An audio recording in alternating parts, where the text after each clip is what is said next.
Chemical bonding का last जो lecture आप लोगों तक पहुंचा था वो valence shell electron pair repulsion theory का था और उसकी हमने ये मॉडर्न थ्योरीज इसलिए स्टार्ट की थी कि इससे पहले हम लोगों ने एक बार डिस्कस की थी कि लेवस मॉडल जो है वो ओवर सिंप्लीफाइड मॉडल था। तो हमने फिर मॉडर्न थ्योरीज जो हैं उनको लेकर मॉलिक्यूल्स की physical, chemical, geometry, shape and bond formation के बारे में इंफॉर्मेशन कलेक्ट करनी है। तो उसके लिए हम लोग फिर थ्योरीज जो है उनको डिस्कस करते हैं। तो लास्ट लेक्चर हमने वेस्पर थ्योरी डिस्कस किया था। आज के हम इस लेक्चर के अंदर वीबीटी को डिस्कस करेंगे और वीबीटी जो है आपके एमडी कैट के सिनेरियो के अंदर आप लोगों ने इसको जो है लिखना है कि किस तरह के क्वेश्चन आने हैं। तो वीबीटी हम बात करते हैं एक्सप्लेन कोवेलेंट बॉन्ड फॉर्मेशन। जो वेस्पर थ्योरी थी वो ज्योमेट्री और शेप को एक्सप्लेन करती है या बॉन्ड फॉर्मेशन को एक्सप्लेन करती है या फिर टाइप्स ऑफ मॉलिक्यूल को एक्सप्लेन करती है। लेकिन अगर हम वीबीटी की बात करते हैं तो explain the covalent bond formation और सेकंड बात है bond strength is directly proportional to the extent of overlapping. जितना ओवरलैपिंग का मार्जिन ज़्यादा होता है उतना बॉन्ड स्ट्रेंथ ज़्यादा होती है। और इसका थर्ड पास्टुलेट है number of half filled orbitals is equal to the number of covalent bonds. जितने हाफ फील्ड ऑर्बिटल्स होते हैं उतने ही नंबर ऑफ कोवेलेंट बॉन्ड बनते हैं। और ओवरलैपिंग देखें तो ओवरलैपिंग टू टाइप्स की होती है। एक ओवरलैपिंग को आप नाम देते हैं head to head fashion overlapping. Head to head fashion overlapping में सिग्मा बॉन्ड बनेगा और साइड बाय साइड ओवरलैपिंग के अंदर पाई बॉन्ड बनता है। तो नेक्स्ट कॉलम में अगर आप देखें तो यहां पर ओवरलैपिंग और बॉन्ड दिए हुए हैं। ओवरलैपिंग में एस और एस ओवरलैपिंग सिग्मा बॉन्ड बनेगा, एस और पी ओवरलैपिंग सिग्मा बॉन्ड बनता है, p x and p x overlapping ये सिग्मा बॉन्ड बनता है, p y and p y overlapping ये पाई बॉन्ड बनेगा, p z and p z overlapping pi bond बनता है, s p three and s p three overlapping ये भी sigma bond बनेगा, s p two and s p two overlapping ये भी sigma bond बनाएगी। Next S p and s P overlapping ये भी सिग्मा बॉन्ड बनाती है। नेक्स्ट अगर हम बात करते हैं s p three to s overlapping तब भी सिग्मा बॉन्ड होगा, s p two to s overlapping next sigma bond होगा और लास्ट में s p and s overlapping तब भी सिग्मा बॉन्ड बनता है। ये टाइप्स ऑफ ओवरलैपिंग है। आप कहने वैरायटी ऑफ ओवरलैपिंग हमारी बुक में डिस्कस की हुई है, इसमें मॉलिक्यूल्स आपको मिल जाते हैं। अगर हम एस और एस ओवरलैपिंग की बच्चों बात करते हैं तो इसमें हाइड्रोजन मॉलिक्यूल होगा। एस और एस ओवरलैपिंग में हाइड्रोजन मॉलिक्यूल के अंदर सिग्मा बॉन्ड बनता है। एस और पी ओवरलैपिंग जो है इसमें मॉलिक्यूल होता है एच एफ का, हाइड्रोजन फ्लोराइड का जो है इसमें भी सिग्मा बॉन्ड बनता है।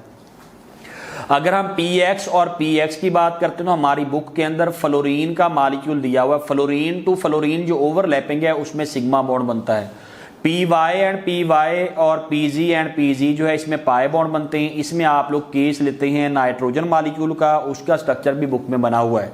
अब एमसीक्यूज के अंदर आपसे पूछा जाएगा बताएं कौन सी ओवरलैपिंग जो है पाई बॉन्ड फॉर्मेशन को लीड करती हैं और कौन सी सिग्मा बॉन्ड फॉर्मेशन को लीड करती हैं।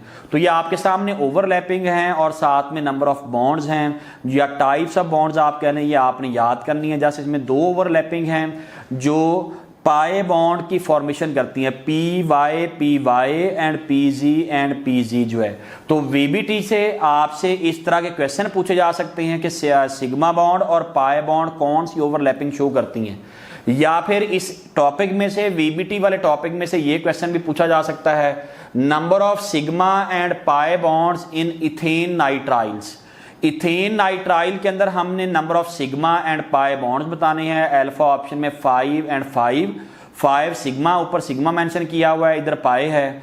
5 सिग्मा बनते हैं और 5 ही पाई बनते हैं। बीटा में 5 sigma and 2 pi, Charlie option में 2 सिग्मा एंड 5 पाई और डेल्टा में 2 सिग्मा एंड 2 पाई जो है वो बॉन्ड बनेंगे। अगर हम इनकी बात करें कि इथेन नाइट्राइल के अंदर कितने सिग्मा और पाई बॉन्ड बनते हैं तो ये स्ट्रक्चर मैंने आपके सामने ओपन किया हुआ है। आप इस स्ट्रक्चर को देख लें बच्चों, तो इसके सिग्मा बॉन्ड काउंट कर लें 1, ये सेकेंड 2 हो जाएंगे, ये 3 और 4 और ट्रिपल बॉन्ड के अंदर एक बॉन्ड सिग्मा है, बाकी 2 बॉन्ड पाए हैं। तो इथेन नाइट्राइल के अंदर या मिथाइल साइनाइड के अंदर टोटल जो सिग्मा बॉन्ड बनते हैं वो 5 और पाई बॉन्ड 2 बन जाते हैं। बीटा इसमें करेक्ट ऑप्शन बनती है।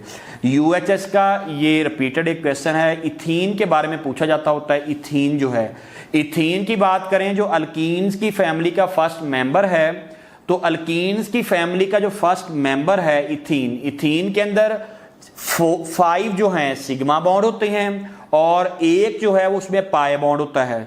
अगर हम नाइट्रोजन मॉलिक्यूल की बात करते हैं तो नाइट्रोजन मॉलिक्यूल में 2 जो हैं वो बॉन्ड बनते हैं पाई और 1 बॉन्ड होता है सिग्मा। तो इस तरह से आपने नंबर ऑफ सिग्मा और पाई बॉन्ड जो हैं ये बताने होती हैं। ये वीबीटी के पोर्शन के अंदर ही आप लोग एमसीक्यू देख लेंगे, आपको मिल जाती हैं।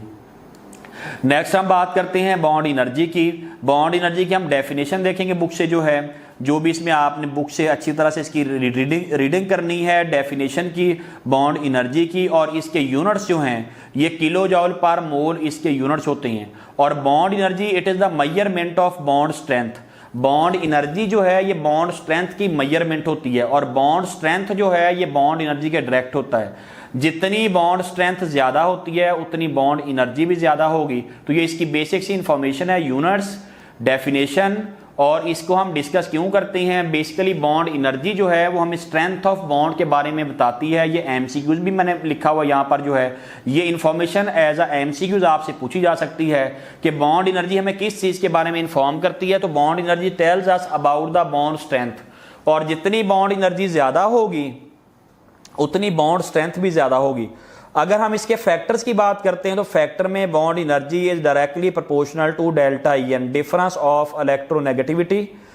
मीन के जितनी डिफरेंस ऑफ इलेक्ट्रोनेगेटिविटी ज़्यादा होगा उतना पोलैरिटी ज़्यादा होगी, जितनी पोलैरिटी ज़्यादा होगी उतना बॉन्ड की स्ट्रेंथ ज़्यादा होती है। पोलर बॉन्ड स्ट्रॉन्ग होती हैं as compared to non polar bonds. तो bond energy is directly proportional to delta EN, difference of electronegativity, and difference of electronegativity is directly proportional to polarity। और इसमें second बात हम ऐड करते हैं factor की, bond energy is directly proportional to bond order. जितना bond order बढ़ जाएगा सिंगल से डबल और डबल से ट्रिपल तो उतनी बॉन्ड एनर्जी बढ़ जाती है। और बॉन्ड एनर्जी जो है वो साइज के इन्वर्स रिलेट करती है, बॉन्ड एनर्जी बॉन्ड लेंथ के इन्वर्स रिलेट करती है और बॉन्ड एनर्जी जो है आयनिक करैक्टर के डायरेक्टली रिलेट करती है। जितना पोलैरिटी ज़्यादा होती है उतना डिफरेंस ऑफ इलेक्ट्रोनेगेटिविटी उतना ज़्यादा होता है, उतना आयनिक करैक्टर ज़्यादा होता है, उतनी बॉन्ड एनर्जी ज़्यादा होती है। तो ये इसके फैक्टर हैं, आपसे पूछे जा सकते हैं डायरेक्टली कौन से रिलेट करते हैं और इन्वर्सली कौन सा रिलेट करता है इसके अंदर। अगर हम बात करते हैं तो इधर आपको ये 2 ऑर्डर नज़र आ रहे हैं। फर्स्ट ऑर्डर है bond energy order. Bond energy order के अंदर carbon to carbon triple bond की एनर्जी ज़्यादा होगी as compared to carbon double bond. और carbon to carbon double bond की एनर्जी ज़्यादा होती है carbon to carbon single bond.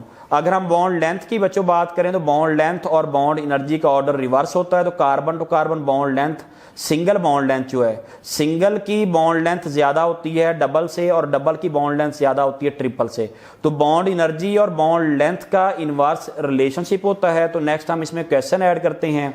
Maximum bond energy is shown by alpha option में hydrogen, beta option में कार्बन, चार्ली ऑप्शन में nitrogen और delta option में ऑक्सीजन। अगर आप इस एमसीक्यूज में देखें तो बच्चों इस एमसीक्यूज के अंदर सारे बॉन्ड सिंगल हैं। जब सारे बॉन्ड सिंगल दिए हुए हों तो आप लोगों ने सिंपली साइज से डिसाइड करना है। जिसका साइज कम होगा उसकी बॉन्ड एनर्जी भी ज़्यादा होगी। अल्फा, बीटा, चार्ली और डेल्टा के अंदर जितने भी हमने यहाँ पर आप कहने के ऑप्शन लिखे हुए हैं सब के अंदर सिंगल बॉन्ड है। और सिंगल बॉन्ड में हम देखेंगे साइज किसका कम है, हाइड्रोजन का। तो हाइड्रोजन का साइज कम तो उसकी बॉन्ड एनर्जी ज़्यादा, तो राइट ऑप्शन इसका अल्फा बन जाता है। थैंक यू, अल्लाह हाफिज़।